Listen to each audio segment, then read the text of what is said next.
ہمارے پاس اگلا سوال حافظ محمد زین بھائی کا ہے، ہفتے والے دن مچھلی کھانا کیسا ہے؟ رہنمائی فرما دیں۔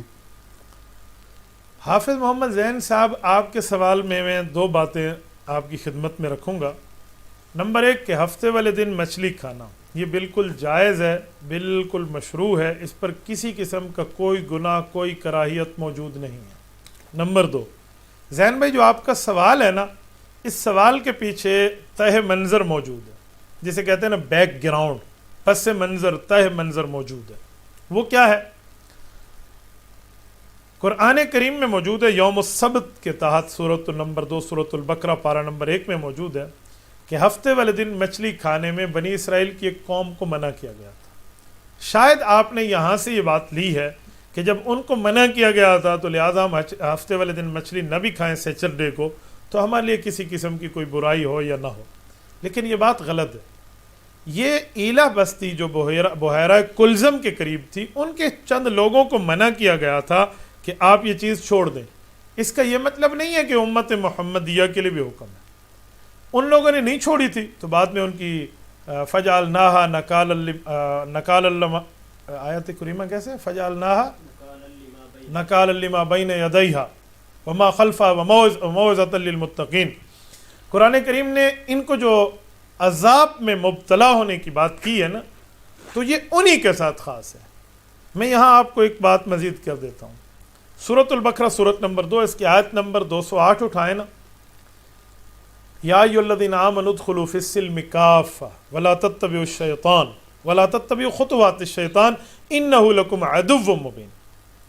اس آیت کے پس منظر میں مثلاً آپ ذخیرۃ الجنان فی فہم القرآن اٹھائیے، امام اہل سنت والجماعت، شیخ التفسیر والحدیث، استاد ذی المکرم حضرت مولانا محمد سرفراز خان صفدر، اللہ ان کی قبر پہ کروڑوں اربوں رحمت نازل فرمائے، انہوں نے بھی اس پر اپنے ذخیرہ میں بات فرمائی ہے۔ اس کے علاوہ اور بھی حضرات نے، مفسرین نے قرآن کریم کی تفسیر پر اس پر بہت کچھ لکھا ہے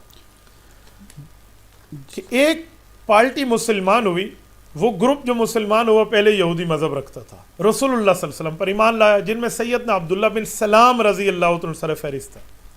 تو حضرت عبداللہ بن سلام رضی اللہ تعالیٰ عنہ جب ایمان لائے تو ان کے دل میں ایک بات آئی کہ اونٹ کا گوشت کھانا موسیٰ علیہ السلام کی امت پر منع تھا، امت محمدیہ صلی اللہ علیہ وسلم میں جائز ہے، اور ہم رسول اللہ صلی اللہ علیہ وسلم پر ایمان لائے ہیں، حضرت موسیٰ علیہ السلام کو پہلے مانتے تھے، لہٰذا ہم اگر اونٹ کا گوشت نہ کھائیں تو کیا نقصان ہے؟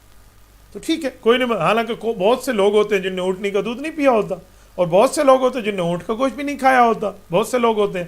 تو یہ انہوں نے طے کر لیا کہ میں اس اونٹ کے گوشت کو استعمال نہیں کروں گا کیونکہ سابقہ شریعت میں منع تھا۔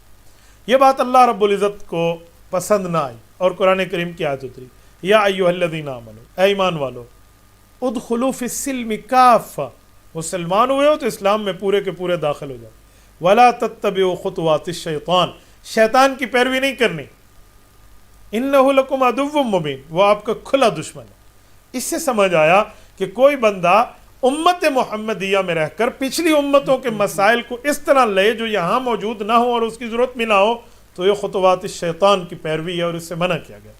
تو یہ رک گئے اور انہوں نے اونٹ کا گوشت بھی کھایا اور اونٹنی کا دودھ بھی استعمال فرمایا۔ تو یہاں اس صحابی پر بھی آپ اعتراض نہیں کر سکتے، کیوں؟